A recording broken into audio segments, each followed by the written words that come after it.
antitesa, menantang pikiran, membuka wawasan. Untuk siang kali ini nantinya kita akan membahas terkait sesuatu hal terkait mungkin dari bintang pembicara kali ini, si Nofri Ardiansyah, yang nantinya akan membicarakan terkait kota ya, maksudnya dalam artian ini bagaimana secara terus kultur dan juga peradaban manusianya hingga terkait corak produksi ekonomi. Karena bintang tamu kali ini ataupun pembicara kali ini adalah dulunya mungkin ikon mahasiswa di salah satu kota Tegal yang cukup lama, dan beliau sekarang mungkin sudah pindah kota juga, namun karena dulunya beliau adalah ikon dari mahasiswa di salah satu kota tersebut, makanya kita undang beliau untuk membicarakan terkait kota yang mungkin dulu beliau tempati semasa kuliahnya. Mungkin langsung saja kepada Nofri Ardiansyah untuk membicarakan, untuk kali ini kan temanya kota kini dan nanti gitu. Mungkin nanti Nofri bisa menjelaskan bagaimana secara kotanya, terus populasi masyarakat dan juga problem-problem di kota tersebut kayak gitu. Mungkin langsung saja saya serahkan kepada Nofri Ardiansyah untuk memberikan referensi ataupun memberikan sesuatu hal baru terkait pandangan dari kota yang dulu Nofri Ardiansyah ini tempati. Dulunya kan Nofri ini tinggal di kota Tegal ya, betul Nofri? Siap, Bung. Yaitu gimana terkait semasa dulunya ketika Anda berada di kota tersebut dan mempelajari sejarah ataupun corak kehidupan masyarakat di kota Tegal itu seperti apa, mungkin bisa disampaikan. Oke, baik Bung Abdi ya. Berkaitan tadi, hari ini kita berbicara bagaimana kota Tegal ya. Kalau misalnya pengalaman saya, walaupun saya tidak lahir ya di kota Tegal, tapi beberapa kali aktif lah ya di gerakan di kota Tegal, artinya sedikit tahu ya, yang nantinya bisa kita diskusikan. Apalagi sebentar lagi nih kan akan ada hajat 5 tahunan ya untuk memilih pemimpin di masing-masing daerah, terkhususnya yang hari ini yang kita bahas adalah di kota Tegal. Artinya kalau kita melihat bahwa setiap kota ini kan dia memiliki ikon ataupun memiliki jargon ya, sebagai kearifan lokal ya, yang dilihat dari bagaimana produksi mayoritas masyarakat di kota Tegal. Nah, hal tersebut kan dilihat bagaimana sih masyarakat itu berproduksi. Kalau kita melihat bahwa kota Tegal ini kan dia dikatakan sebagai kota bahari ya, kota bahari. Kenapa dibilang kota bahari? Karena mayoritas masyarakat di situ adalah berproduksi sebagai masyarakat nelayan ya, ataupun masyarakat yang menggantungkan keberlanjutan hidupnya adalah dari hasil laut. Nah, bahari itu kan kalau di tahun 1980 ya, waktu itu dipopulerkan oleh pemerintahan kota Tegal adalah sebagai kota bahari ataupun bersih, aman, hijau, asri dan rapi gitu. Nah, situasi kondisi masyarakat kota Tegal ya secara produksi ini memiliki, di kota Tegal itu kan memiliki galangan-galangan kapal gitu ya Bung ya. sebagai transportasi mereka untuk mencari kehidupan di laut.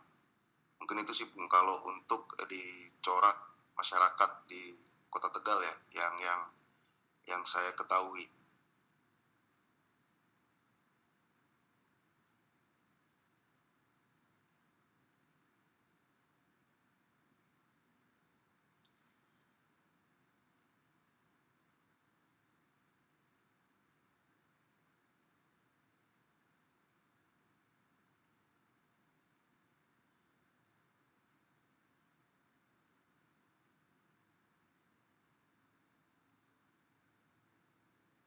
Halo Nopri, suaranya hilang Nopri.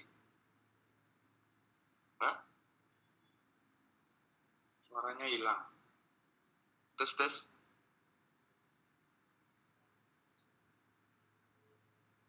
Iya masuk.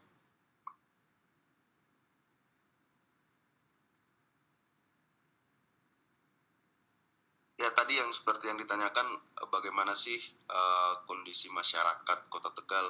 Kalau tadi saya bilang kan bahwa secara produksi masyarakat Kota Tegal ini akan dikenal sebagai masyarakat Kota Bahari gitu ya. Artinya masyarakat, kenapa sih penentuan ikon bahari itu kan terkenal dengan lautnya gitu ya Bung ya. Artinya bahwa masyarakat di sana memang adalah mayoritas menggantungkan kehidupannya adalah di laut, bekerja sebagai nelayan.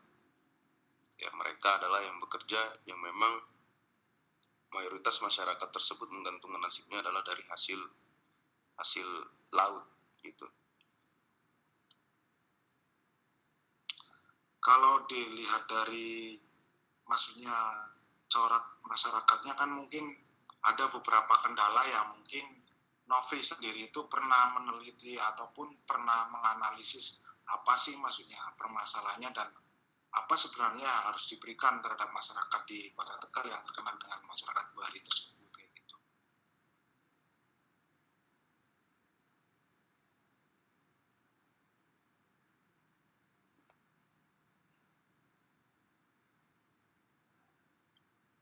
Gimana Nopri?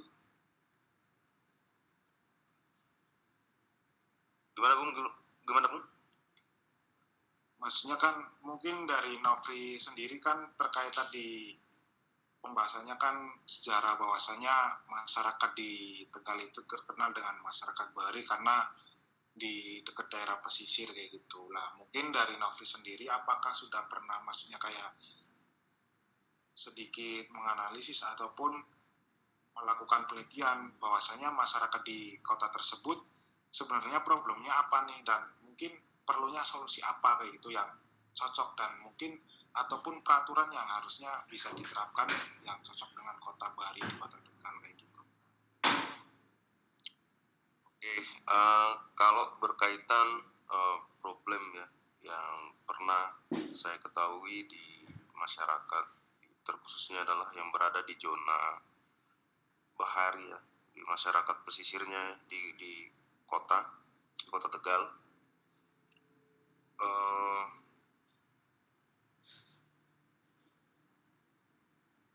Karena kita melakukan riset ya, waktu itu saya masih ingat namanya ya, Pak Mardi ya. Pak Mardi ini adalah ABK ya, ABK yang dimana di dalam perjalanannya ya, ABK ini dia menyampaikan bahwa di mayoritas yang pemilik kapal ya di Kota Tegal ini adalah para haji-haji kaya. Ini bahasa simpelnya, bahwa sing duwe kapal-kapal kui yo wong haji-haji lah Mas. Dan juga ada beberapa anggota-anggota DPRD ya yang memiliki kapal. Nah, problematiknya kan kalau di Kota Tegal itu kan rata-rata kapalnya ini kan dibilang adalah kapal cantrang ya. Nah, cantrang itu kan merupakan alat tangkap ya, yang dalam pengoperasiannya itu dia bersikap aktif ya dan menyentuh dasar perairan yang menjadi ini kan pernah menjadi isu baik secara nasional dan begitu juga rame di Kota Tegal di para nelayan yang pernah menjadi kontroversi ya pada saat karena kebijakan Menteri Susi ya kala itu melakukan penerbitan peraturan Menteri KP nomor 71 nomor tahun 2016 artinya adalah terkait pelarangan cantrang. Pada saat itu hampir mayoritas kapal-kapal yang ada di Kota Tegal ini kan tidak bisa berlayar ataupun tidak bisa berproduksi karena ada pelarangan penggunaan alat tangkap. Nah, tentu kan ketika ada pelarangan hal tersebut, kalau kita mau melihat bagaimana masyarakat pesisir ataupun para ABK, artinya kan ini kan tidak bisa bekerja. Nah, ketika mereka tidak bisa bekerja, mereka juga akhirnya tidak bisa memenuhi kebutuhan hidup mereka di rumah. Nah, setelah itu kalau misalnya kita lihat siapa sebenarnya yang paling dirugikan ketika misalnya kapal-kapal ini tidak bisa berproduksi, artinya adalah para pemilik kapal. Kalau bahasa masyarakat di sana kan ya para haji-haji yang ada ini kan tidak bisa, artinya kapal mereka itu tidak bisa beroperasi. Artinya itu adalah sebuah peraturan yang memang memenuhi pro kontra gitu ya. Artinya pada saat itu di Tegal juga muncul nih ya aksi-aksi nelayan ya di daerah, bahkan mereka sampai melakukan aksi di pusat.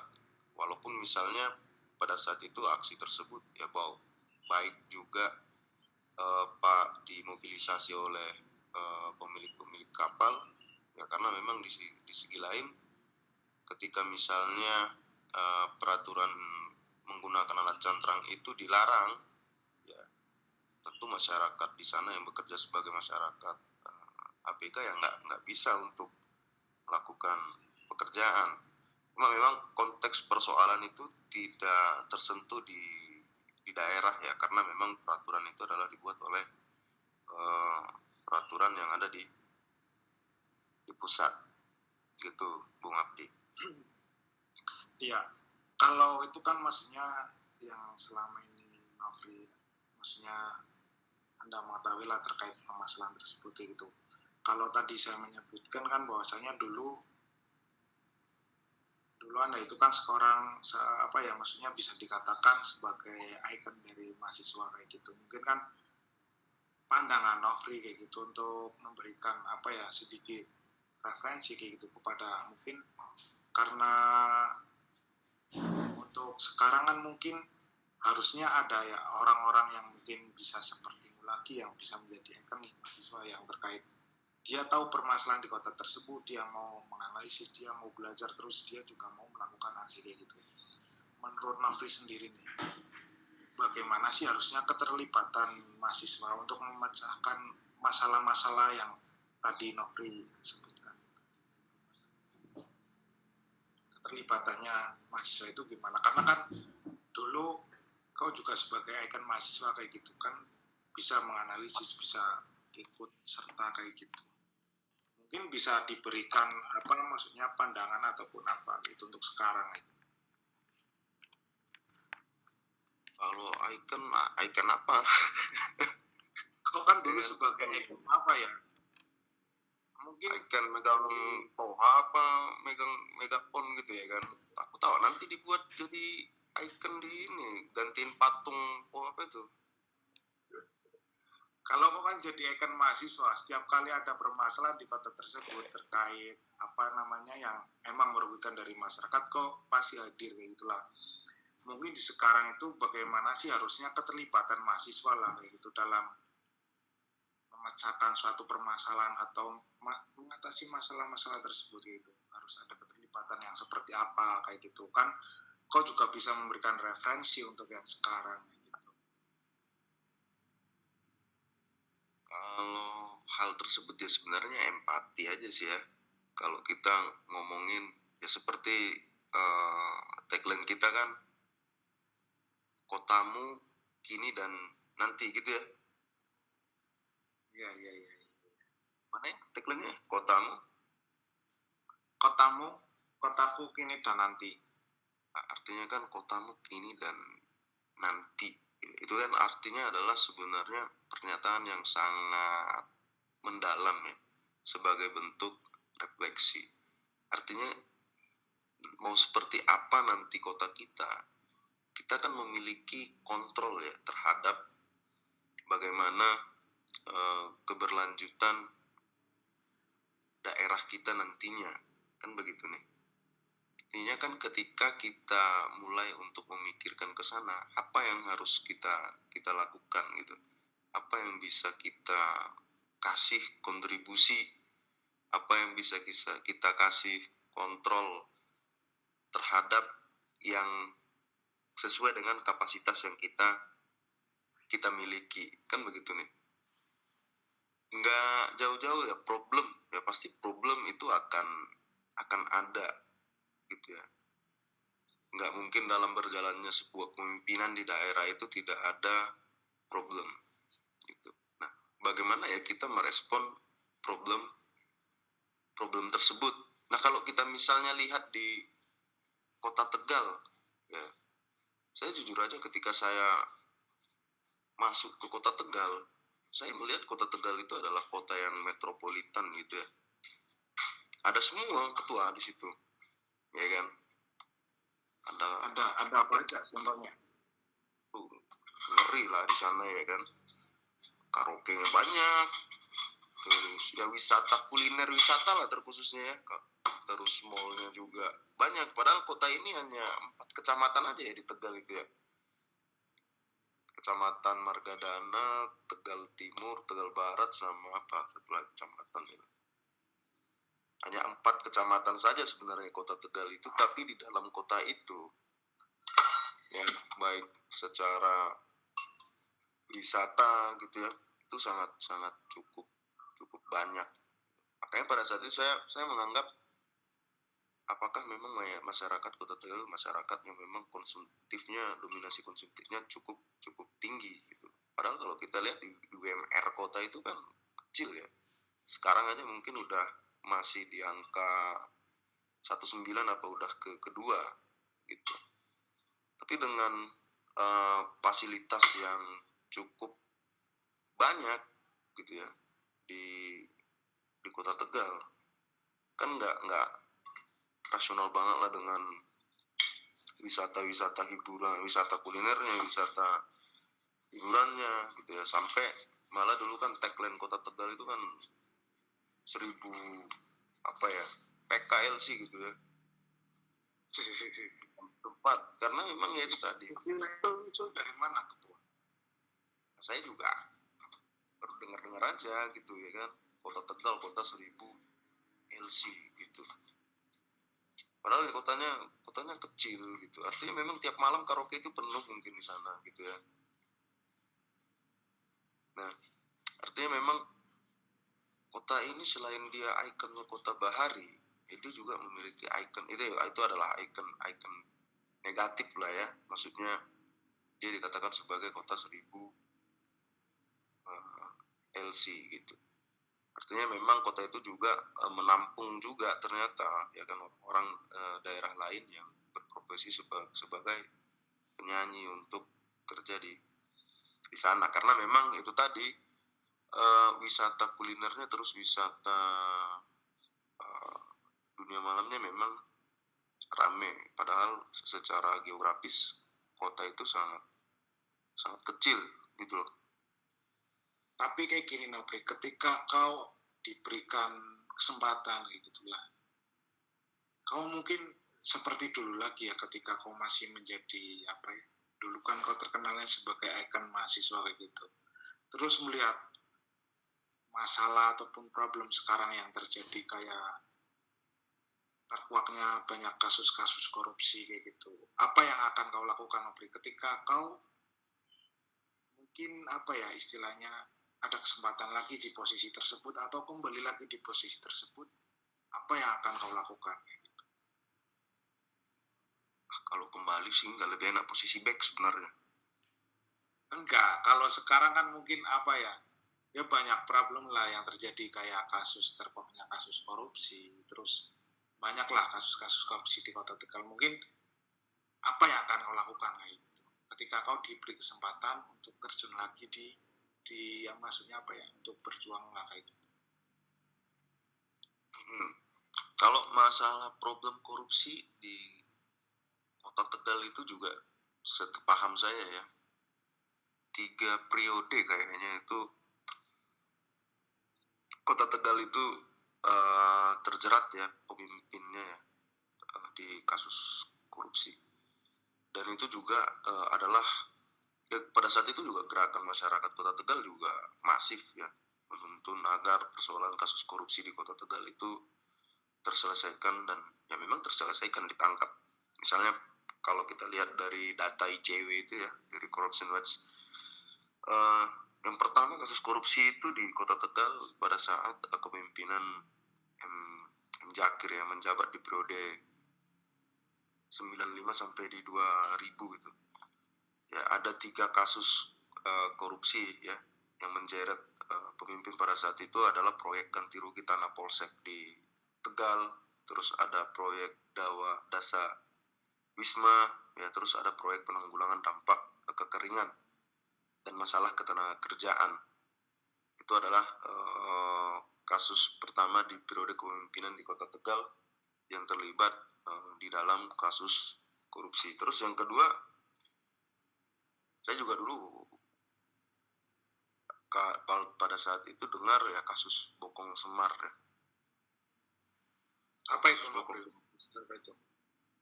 Yaitu pada saat di Iqmal kalau nggak salah ya, di kasus korupsi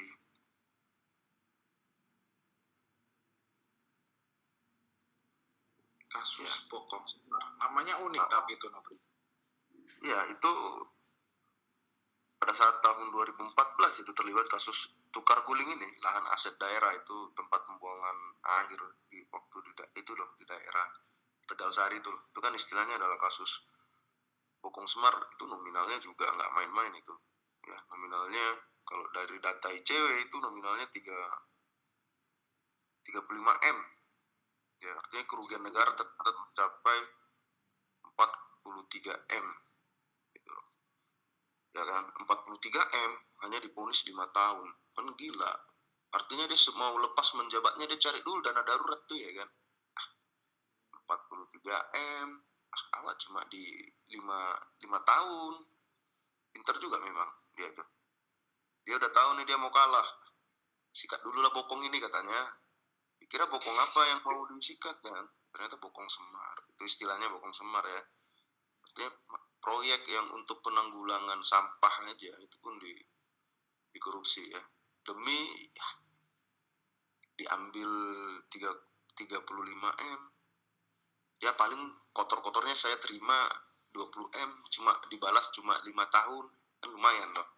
Dia lepas dari situ kan masih ada aset kan gitu nih, mungkin pandangannya ke situ gitu loh ya, hanya 5 tahun. Dan pada tahun 2015 ya, itu pun dia mengajukan banding itu ceritanya ya, pada saat kasus Bokong Semar itu mengajukan banding.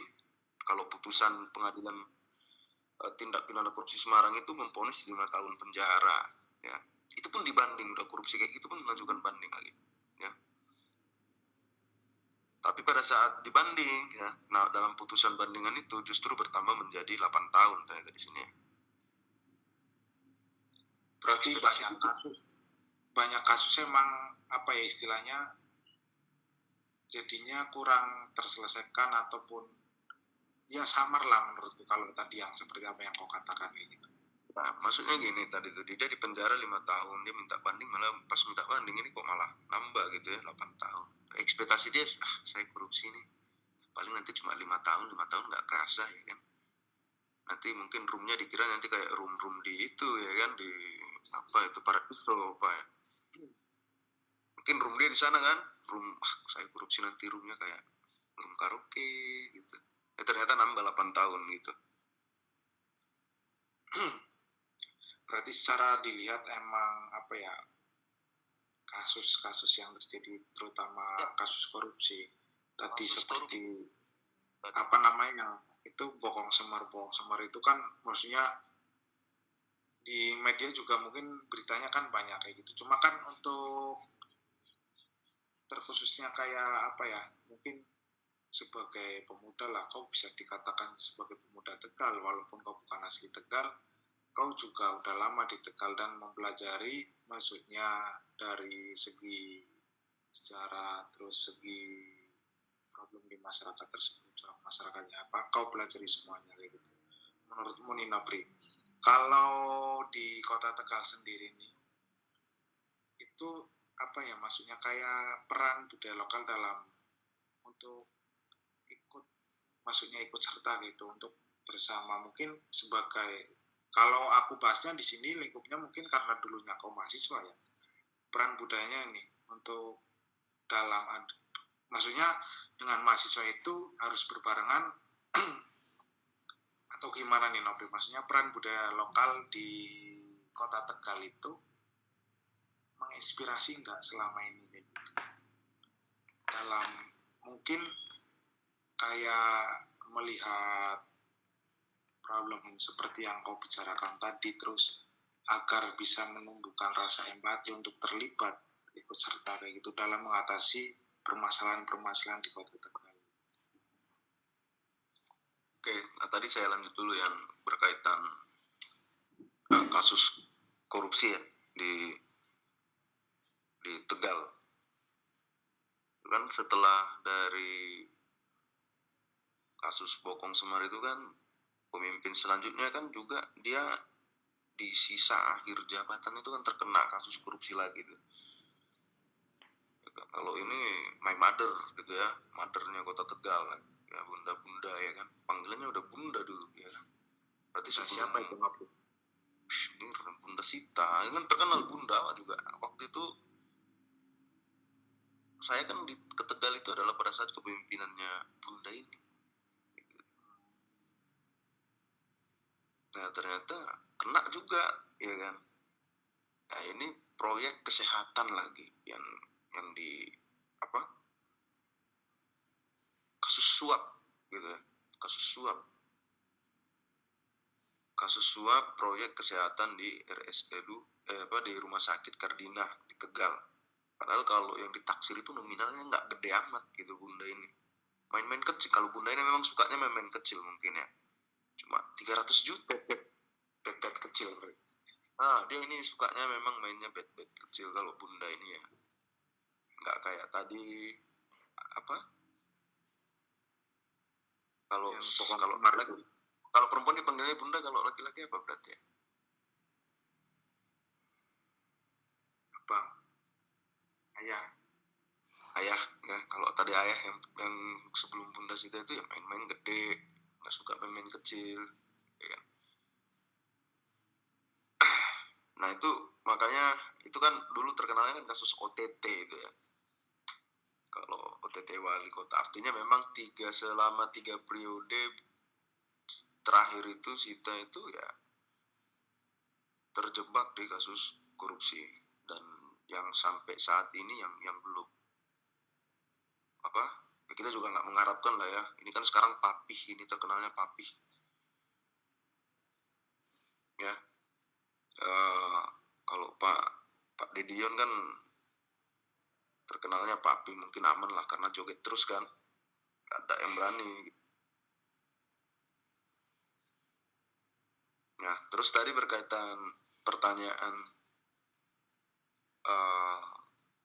Bung Abdi ya, tadi yang saya bilang persoalan itu pasti akan ada, tinggal bagaimana kita mau menentukan sikap gitu ya. Kita lihat kejadian terakhir ya yang kita aktif di kota Tegal itu kan pada saat penggusuran itu ya. Penggusuran revitalisasi di PT KAI itu ya. Di panggung itu ya. Dekat stasiun ya. Jadi dekat stasiun. Mungkin kalau di zamannya rezim Dedion yang kita memang pernah terlibat aktif ya di dalam kasus tersebut pun penuh dengan problematik ya, karena memang dia kasus itu udah lama dari rezim ke rezim gitu ya, dan memang sentuhannya juga dia harus ada benturan dengan kebijakan ataupun polis dari pusat, sehingga kalau untuk ke daerah untuk setelah di Bunda Sita ini aku pikir nggak ada ya. Ya walaupun ada, cuma ya mungkin udah hening gitu ya, karena apalagi sih yang harus perlu dikritisi oleh masyarakat Kota Tegal. Aku udah kasih loh, mungkin Papi kan ngomong kayak gitu, aku udah kasih kalian manggil Gebi apa ya, Apa itu istilah apa lagi itu? manggil Gebi ini apa, Gebi penyanyi itu ya, maksudnya aku udah kasih kalian hiburan ya kan, aku udah panggil program SCTP sampai ke sini gitu ya. Ya ataupun pembangunan Taman Pancasila sudah, ya Taman Pancasila lah terakhir ya, Taman Pancasila menjadi ikon wisata lagi kan begitu nih. Artinya kalau kita ngomong pendapatan Kota Tegal itu cukup tinggi gitu ya, pendapatan dia dari segi sektor wisata, kuliner gitu ya, mall. Nah cuma untuk kepemimpinan sekarang itu kan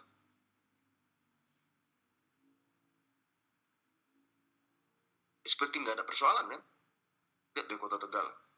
Tenang-tenang aja sih kalau saya lihat. Iya, maksudnya dia nggak seperti bukan aku membela ya, tapi ini penilaian objektif lah, penilaian objektif dari masa ke masa, dari Iqmal lah, kalau kita Iqmal, terus Bunda, terus sekarang Papi. Memang Kota Tegal itu lebih aman dipegang Papi mungkin, karena nggak ada apa-apa, dia nggak kena korupsi gitu ya. Yang biasanya nggak jauh-jauh katanya dulu siapapun yang ada di Tegal itu pasti kena OTT ya, pasti kena kasus korupsi gitu ya. Tapi sampai sekarang yang ini aman-aman aja ya, Nom? Ya paling senangnya mereka konflik di internal aja, mungkin antara Papi dengan Papi Wali gitu ya, nggak kelihatan wakilnya kan gitu nih, karena memang Papi ini lebih ingin mendominasi sih ya. Ya paling ya konflik kayak gitu aja ya yang terdengar gitu ya. Karena kalau misalnya penggusuran pun kadang yang digusur ya itu tanah provinsi lah katanya ya kan gitu. Terus itu kan apa ya, kalau kayak gitu terkait penggusuran ataupun apa, kalau saya melihat dulu kan juga sempat mengikuti kasusnya, itu kayak nggak jelas kayak gitu maksudnya, dari asal usulnya terus sampai akhirnya kasus persidangannya sampai mana kayak kurang terpublish ataupun banyak yang ditutup-tutupi kayak gitu. Mungkin Nofri bisa memberikan gambaran sedikit nggak, maksudnya kayak itu sebenarnya gimana sih kayak gitu. Kalau kau kan dulu yang mungkin sering mengikuti dan sering menganalisa hal tersebut kayak gitu. Aku nggak ngikuti, aku ngintelin aja itu dulu. Macam reskrim. Maksudnya kan kayak gini ya, kalau aku tipikal orang yang responnya ya, ketika itu ada persoalan kita cari tahu. Artinya kan manusia itu kan dia harus, kalau pengen tahu ya kamu harus terlibat gitu ya, maksudnya supaya pandanganmu itu objektif. Memang itu tadi, selama pergerakan di Kota Tegal dari zamannya, kalau saya memang Bunda Sita ikut menuntut supaya ditangkap dulu kasus OTT, sampai aktivis-aktivis sana dulu botak semua ketika ditangkap. Gila memang hajatnya, ngeri kali ya, botak itu memang hajatnya, memang betul-betul totalitasnya ngeri kan, sampai botak bersamaan depan DPRD pada saat itu. Terus ya kasus Taman Pancasila dan revitalisasi di PT KAI ya, memang masih problematik itu tadi, karena ada gerakan itu kan sebenarnya gerakan yang udah lama gitu ya, isu itu memang sudah lama, sehingga ya kita meyakini bahwa segala bentuk penggusuran adalah salah gitu ya, ketika tidak ada solusi yang konkret dari pemerintahan mau dikemanakan masyarakat yang terdampak dari penggusuran itu. Mau nggak mau itu kan adalah tanggung jawab dari pemerintah gitu. Kalau dia nggak mau memberikan solusi, ya ngapain kamu dipilih sebagai pemimpin kami di kota, kan kayak gitu. Kalau pemimpin kami, kalau tidak ada solusi atas apa yang terjadi terhadap kami, yang itu bisa mengganggu kami, akhirnya tidak bisa bekerja dan tidak bisa memiliki rumah untuk tinggal. Ya, pada saat itu kalau nggak salah, akhirnya kan mereka sebagian itu ada yang ditawarin akhirnya ke Rusunawa. Rusunawa tahu ya, yang di Tegal Sari itu ya, perumahan rusun itu tuh. Ya, artinya memang kota Tegal ini kan memang ya dia juga udah punya rusun untuk masyarakat ya. Ya walaupun tempat modelnya kayak gitu ya, bisa, tapi punya ini gitu. Udah punya rusun, jadi ketika misalnya ada yang terdampak penggusuran, akhirnya dialihkan ke sana kayak gitu. Tapi menurutmu itu relevan gak sih dialih-alihkan kayak gitu, no? Memang pemerintahan ini kan senangnya mengalihkan isu, mengalihkan orang, mengalihkan ke polisi, kan kayak gitu ya memang. Ya, berarti segudang problem ya berarti ya yang ada di Tegal itu. Selama kau berarti hidup di Tegal berapa tahun, Om?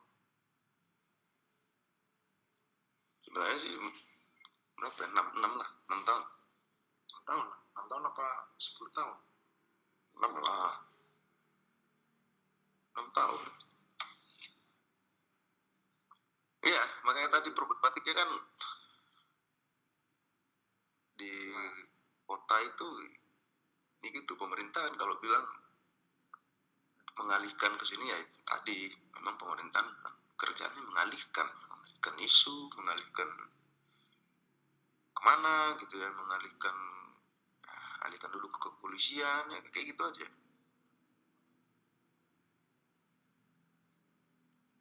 Kalau dari segudang problem masalah tadi, mungkin ini pertanyaan apa ya, kayak yang ada di benakmu lah, mungkin jadi pertanyaan terakhir juga untuk kali ini. Pandanganmu sendiri sebagai mantan icon ya penyebutannya, mantan icon. Nah, kalau mantan icon kan seharusnya gambar saya buat patung itu di atas. Mana tuh Pancasila? Enggak, jangan di Ketiwon itu loh. Selamat datang Kota Tegal, patung awak dibuat di sana. Enggak, sebagai kau mantan icon lah, maksudnya pandangan kau mungkin terkait khususnya dari kalangan mahasiswa itu sendiri, terus kehidupan di Kota Tegal sendiri, dari cara kehidupan masyarakatnya, produksi ekonominya, untuk mungkin ya 10 atau 15 tahun ke depan itu bayanganmu seperti apa? Apakah seperti yang dulu kau alami, banyak problem-problem kayak gitu, ataukah mungkin dengan berkembangnya mungkin ya banyaknya perguruan tinggi itu bisa terus banyak perguruan tinggi, terus berkembangnya media sekarang bisa membantu apa ya meningkatkan SDM, ataupun nantinya gimana kayak gitu kehidupan di Kota Tegal yang dulu kau tempatin 10-15 tahun ke depan.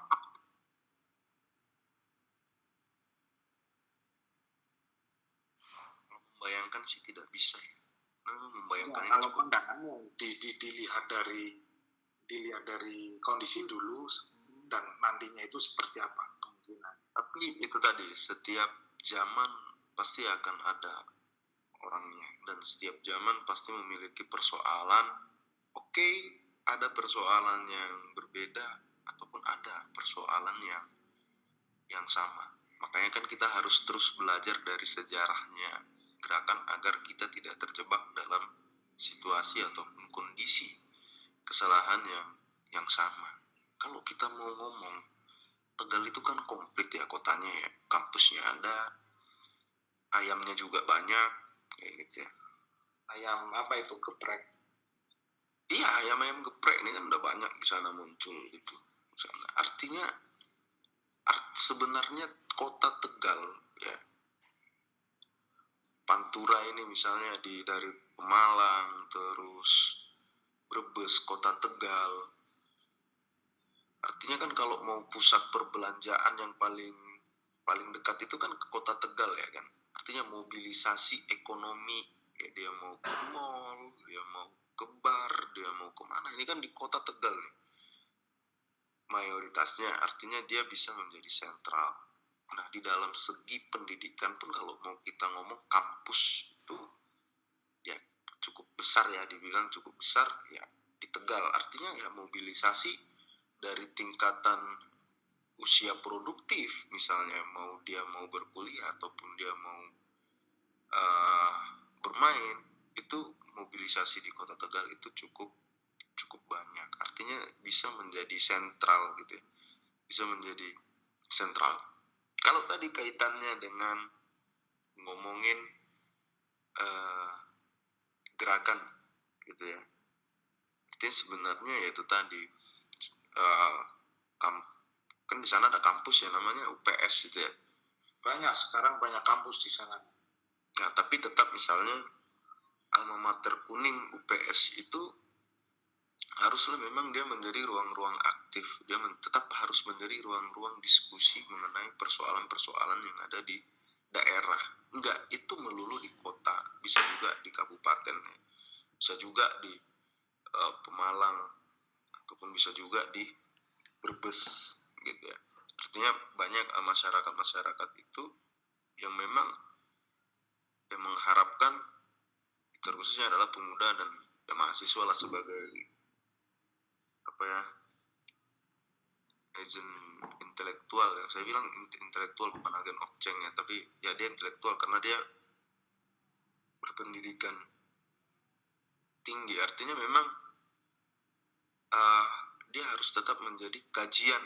Kampus itu tetap dia harus menjadi tempat kajian problematik yang ada, yang terjadi, baik misalnya di kampus sendiri ataupun di masyarakat yang ada di sekitar gitu ya. Kalau jangan artinya malah ya itu tadi, mungkin aku tuh takut dininabobokan dengan udah nih gue udah kasih fasilitas sama kalian nih ya kan, Taman Pancasila udah oke, ya kan, terus ya tempat ya bar juga udah ada ya kan. Artinya ternina-ninabobokan oleh ya itu tadi konsumtif yang akhirnya membuat kita ini ya tadi apatis ya. Apalagi kan Tegal itu kan udah kayak ada yang kayak Malioboro gitu ya, di sepanjang jalan mana itu ya? Yang di ini Jalan Ayani apa ya? Yang mau kesini mau ke alun-alun itu yang dia lurus ke sana kan. Artinya kan pemuda-pemuda di sana itu kan banyak yang nongkrong ya. Aku nggak nyalain sih pemuda dia nongkrong masalahnya, tapi kan kalau nongkrongnya itu diimbangi dengan ya persoalan masyarakat sekitar kan lebih good lah gitu ya, lebih baik gitu. Kan kalau kita ngomong sekarang ya masyarakat nongki ngopi itu banyak sangat banyak di Tegal. Kita mau keluar sampai jam berapapun nongki masih sangat nongkrong kayak gitu, masih sangat banyak gitu ya. Tapi mungkin kalau di UPS sendiri ya karena mungkin Burjo udah tutup, akhirnya nggak ada lagi orang yang diskusi di situ. Dulu mungkin gara-gara Burjonya itu banyak orang yang aksi demo kayak gitu gara-gara Burjo itu, ngeri itu.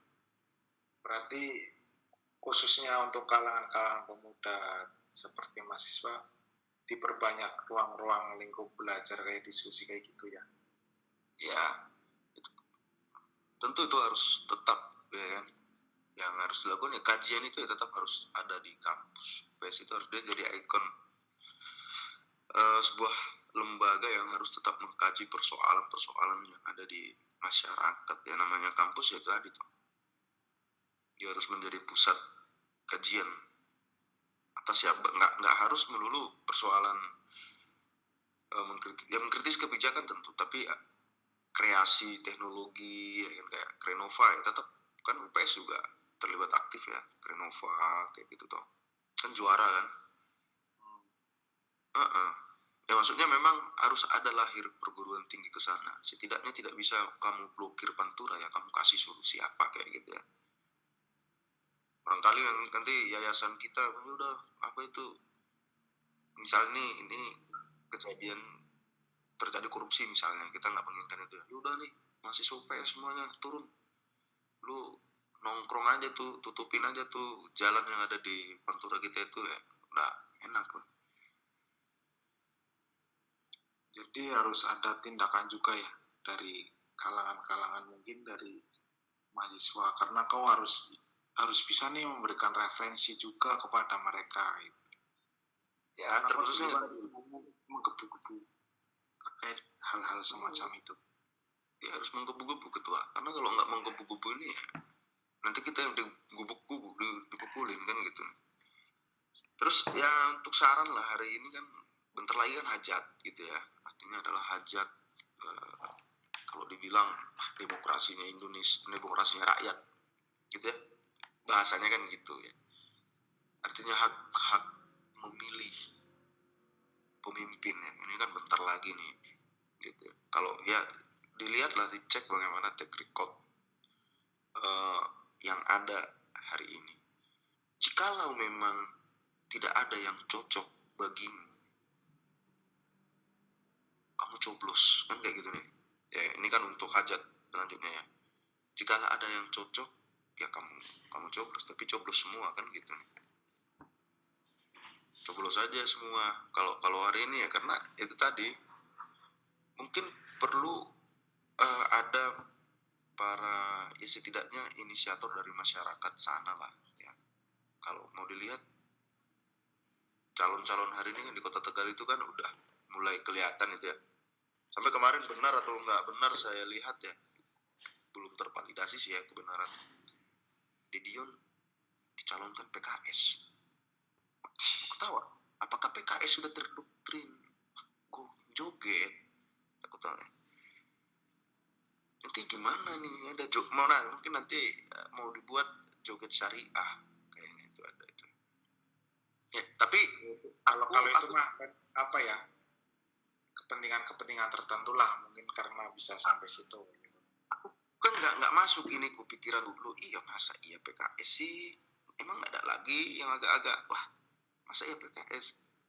Ini aku lihat nih ada satu program ini di programnya di Dion yang pernah, kalau dibilang kan banyak ya program-program pemerintah itu yang lucu-lucu ya. Apa tuh? Nah. Kok hilang aku? Ya, ada program-program pemerintah itu yang lucu-lucu. Salah satunya di Kota Tegal ternyata ada yang lucu. Nama-nama programnya. Nama Contohnya? program gue baru Mas Dedi memang jantan namanya. Lu search pasti ada.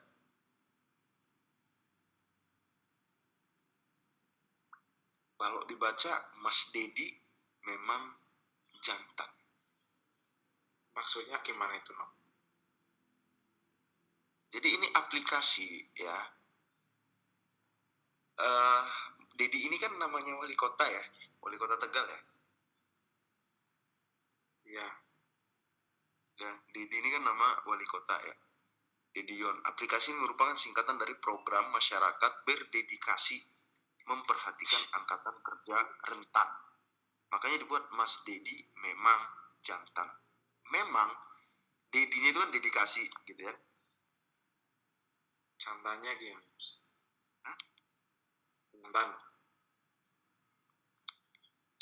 Ya kan, Dedinya Dedi jantan, memperhatikan. Ya, memperhatikan angkatan kerja rentan. Kalau rentan itu kan artinya angkatan kerja yang memang dikatakan sudah nggak produktif gitu ya. Ya, usia-usia lanjut. Mas Dedi memang jantan. Tapi kalau aku sih langsung subjektif, ini karena jogetannya Dedi aja nih. Ya kalau joget kan agresif, makanya kelihatan jantan. Iya. Gila agresif, ya kan. Mungkin itu sih penilaiannya, harus dibuat aplikasi Mas Didi apa ya, jantan ini nih. Soalnya nggak sinkron, dia memperhatikan angkatan kerja rentan gitu ya. Artinya kalau udah rentan ini kan oke lah, tapi bagaimana angkatan kerja yang produktif ini sebenarnya kan gitu nih, yang lebih problematik. Mayoritas hari ini masyarakat usianya usia produktifnya lebih tinggi ya, ataupun bonus demografi itu tuh. Tapi memang kayaknya Mas Dedi ini memperhatikan kali nenek-nenek ya kan, yang rentan-rentan ini diperhatikan. Ngeri. Nah itu tadi. Berarti makanya berkaitan hajatan ini ya tadi dilihat aja lah, dicek lah programnya apa. Apakah dirimu masih mau yang jantan atau betina? Ya kan ada juga nanti calon, apakah ada lagi calon dari luar atau nanti ada orang lokal, atau ya ataukah nanti ada Habib yang mau apa ya. Itu tadi ada di ini apa tuh, coba baca ketua. Ada tadi chat yang masuk di Jimit.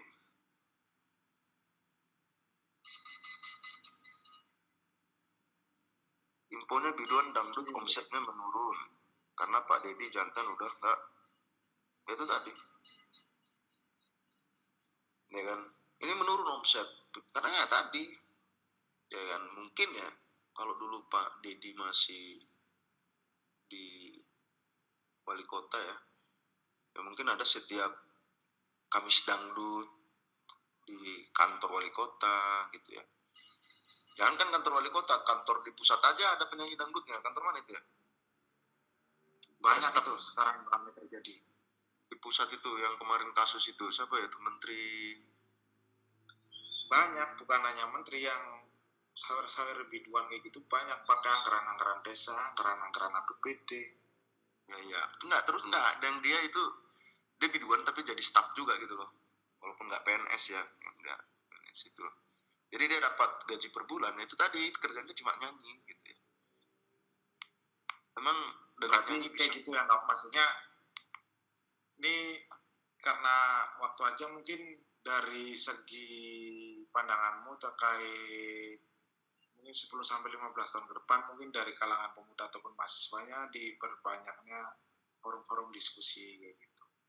Terus ya, terkait untuk calon pemimpinnya, mungkin karena kau sebutnya tadi kan siapapun pemimpinnya mungkin ya sama, problem-problem itu masih terjadi. Makanya dari kau tadi ada kayak masukan bahwasanya semua coblos semua kayak gitu. Itu kan lebih menarik kayak gitu. Menurut saya juga lebih menarik terkait itu. Karena kan aturannya kita kan itu nggak haram ya. Kalau coblos semua itu kan nggak haram. Katanya kan yang haram itu adalah kalau golput ya. Ya, artinya nggak nyoblos katanya haram ya. Kita juga kan ya nggak mau juga dikatakan kita haram. Ya coblos semua. Ya kan, penting saya datang ke TPS kan udah, wah ini udah bukan anak haram ini, kan kayak gitu nih. Ya kan menggunakan hak suara kita mau digunakan untuk siapapun juga terserah kita ya gitu. Iya. Nah itu ya kan. Kemis, ya itu tadi. Itu baca itu ada chat yang masuk. Ya, artinya omset penyanyi dangdut berkurang. Ya, jangan-jangan omset LC juga berkurang juga di Tegal nih. Ya mungkin itu dulu saja Nop, terkait tadi kotamu kini dan nanti, dulu yang terjadi seperti apa, sekarang terjadi seperti apa, dan pandanganmu ke depan seperti apa. Bahwasanya terkait endingnya tadi, ketika ini kan mendekati masa-masa apa ya, peralihan ataupun pemilihan kepala daerah, peralihan kekuasaan. Kalau dari sang mantan ikon mahasiswa ini kan menyarankan untuk semua coblos semua kayak gitu, karena itu lebih apa ya, dibilang melanggar aturan hukumnya enggak, karena kita menggunakan suara kita untuk menyoblos gitu. Karena saya sebagai jawaban semua gitu. Iya, aku sebagai jawaban dari mungkin keresahan tersendiri dari sang mantan ikon mahasiswa ini. Begitu Ketua. Ya, itu tadi karena kita suka semua ya. Aku nggak mungkin hanya memilih satu orang kan gitu. Karena aku suka ya pilih aja semua gitu. Semua coblos semua. Mungkin itu dulu ya Nopri untuk bincang-bincang kali inilah. Mungkin nanti lebih kayak pembahasan-pembahasan lain yang mungkin yang sekarang lagi relatif sekarang yang lagi terjadi itu bisa nanti kita obrolin di lain waktu. Terima kasih yang sudah menonton channel Antitesa, menantang pikiran, membuka wawasan. Salam. Terima kasih. Yap. Terima kasih Bung Abdi.